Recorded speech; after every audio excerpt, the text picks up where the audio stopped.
Es posible limitar el número de servicios que puede aceptar un conductor en su aplicación.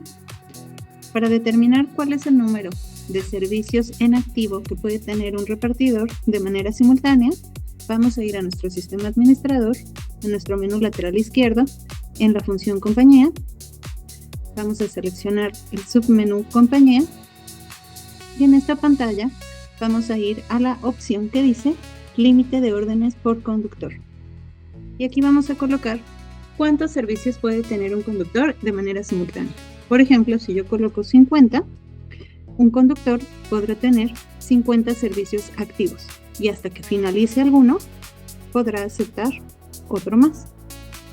Ya que coloco nuestra cantidad, voy al botón de guardar y confirmo la información.